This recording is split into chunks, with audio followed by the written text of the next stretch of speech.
ายดีพ่อแม่พี่น้องป้องปายเบิดทุกคนเนาะ FC ทางช่องบ่ภูมิ Official เนาะมื้อนี้บ่ภูมิก็สิมาตามแนวทางหวยลาวสไตล์พี่น้องเนาะของงวดวันที่10เด้อพี่น้องเราเบิ่งนำกันเนาะลาวสตาร์ให้เด่น901เนาะพี่น้องเนาะเบิ่งผลมันออกข้างบนข้างล่างออก30ก็ถือว่ามาเนาะพี่น้อง3003เข้าที่ตัวเจาะเลยเนาะพี่น้องเนาะนี่บ่ภูมิก็ให้เด่น2ครับ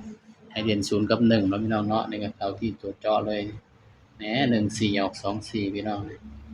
แต้มเดียวเนาะพี่น้องเนาะนี่แต้มเดียวเองพี่น้องถือว่าปังเนาะพี่น้องเนาะเข้าข้างล่างเข้าตัวกราฟพี่น้องไผปังบ่ภูมิก็ดีใจนำเด้อพี่น้องเด้อไผปังก็เนาะ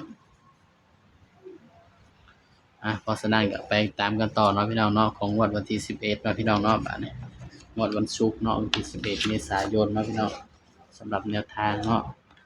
ลาวสตาร์เฮาเนาะพี่น้องเนาะ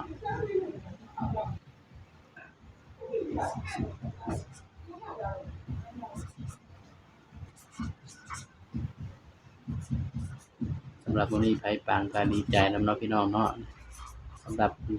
ช่อง YouTube เนี่ยก็ปังมา3มื้อติดเลยเนาะพี่น้องเนาะงวดที่3ก็ปังวันนี้งวดที่4เด้อพี่น้องบ้าน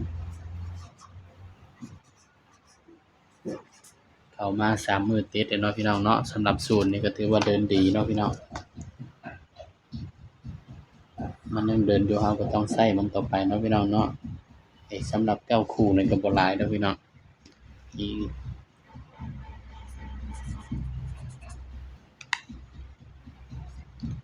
มาเบิ่งนำกันเนาะบ่ภูมิใช้เด่นตัวใดบ้านเนี่ย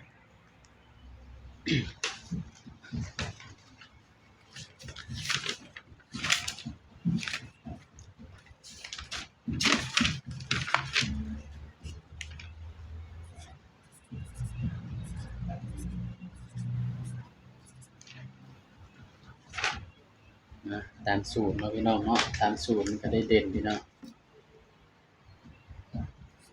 17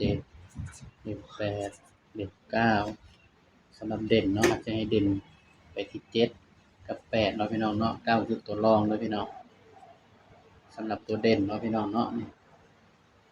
ก็ไปจับคู่นำกันบัดนี้จับ7ก่อนพี่น้อง70 71 72 80 81 82 90 91 92เด้อพี่น้องสำหรับลาวสตาร์เนาะถ้าว่าตัวเด่นเนาะอาจจะให้เด่นไปที่7กับ8 9คือตัวรองเด้อพี่น้องเด้อให้มักกับแคปหน้าจอไว้เป็นแนวทางนี่เด้อพี่น้องเด้อสำหรับแนวทางลาวสตาร์ผู้อื่นเนาะพี่น้อง26คือตัวกันเนาะพี่น้องเนาะกันไว้มิดเดียวไปมักกับแคปหน้าจอไว้เป็นแนวทางเด้อพี่น้องเด้อสำหรับแนวทางลาวสตาร์เนาะพี่น้องเนาะตัวเลขก็มีเข้ามีรุดพี่น้อง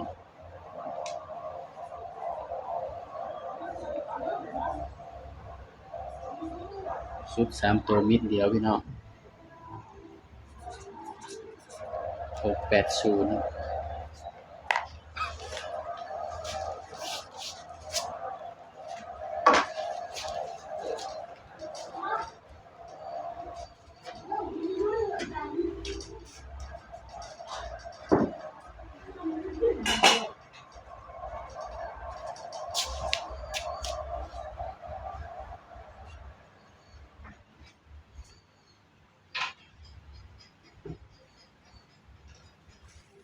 สำหรับคลิปนี้เนาะมาภูมิกับฝากไว้เพียงส่ำนี้เนาะพี่น้องเนาะอย่าลืมกดไลค์กดแชร์กดติดตามด้วยพี่น้องเด้อสบายดีครับ